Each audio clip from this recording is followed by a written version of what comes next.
मोदी सरकार वक्फ संशोधन बिल लाकर देश के लोगों को गुमराह कर रही है। मोदी के मंत्री किरेन रिजिजू ने बिल को पेश करते हुए भरे संसद में एक के बाद एक कई झूठ बोले। वैसे तो इस सरकार का काम ही झूठ बोलना है, उससे उम्मीद भी क्या ही की जाए, लेकिन वो संसद में कुछ भी बोलकर चले जाएंगे ऐसा नहीं होगा। चलिए उनके झूठ का पर्दाफाश करते हैं। झूठ नंबर 1, किरेन रिजिजू ने कहा कि वक्फ संशोधन बिल पर जो जेपीसी बनी उसमें व्यापक चर्चा हुई और इसमें सभी पक्षों को बोलने का मौका दिया।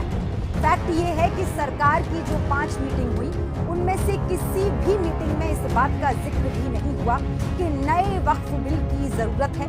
सिर्फ पोर्टल को लेकर विचार हुआ, एक भी मीटिंग में नया वक्फ बिल चाहिए इसका जिक्र तक नहीं है। झूठ नंबर 2, किरेन रिजिजू ने कहा कि पुराने अधिनियम के अनुसार वक्फ बोर्ड में महिला सदस्य होने का कोई प्रावधान नहीं था, 2 महिलाओं को सरकार शामिल कर रही है। फैक्ट, 1995 के एक्ट में इसका प्रावधान पहले से ही है कि वक्फ बोर्ड में 2 से अधिक महिला सदस्य हो सकते हैं। सच तो यह है कि अब मोदी सरकार उस पर 2 का कैप लगा रही है। झूठ नंबर 3, किरेन रिजिजू ने एक झूठ ये भी कहा कि पहले वक्फ ट्रिब्यूनल के फैसले से खुश नहीं होने पर लोग कोर्ट नहीं जा सकते थे, ये हक भी नए कानून से मिलेगा।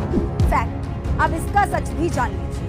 वक्फ के पेरेंट एक्ट का सेक्शन 83 कहता है कि ट्रिब्यूनल के फैसले से असहमति की दशा में आप हाईकोर्ट में अपील कर सकते हैं। 2013 के संशोधन के बाद से इसका प्रावधान है। बावजूद इसके किरेन रिजिजू ने भरे संसद में झूठ बोला।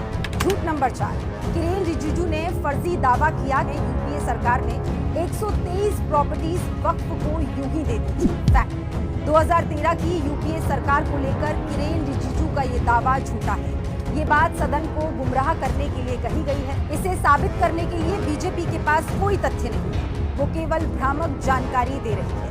साफ है कि मोदी सरकार वक्फ संशोधन बिल पर केवल देशवासियों का ध्यान भटकाने में जुटी है। उसे देश के गरीब मुसलमानों से कोई लेना देना नहीं है, बस देश के असल मुद्दों से ध्यान डाइवर्ट करने के लिए सब कुछ किया जा रहा है।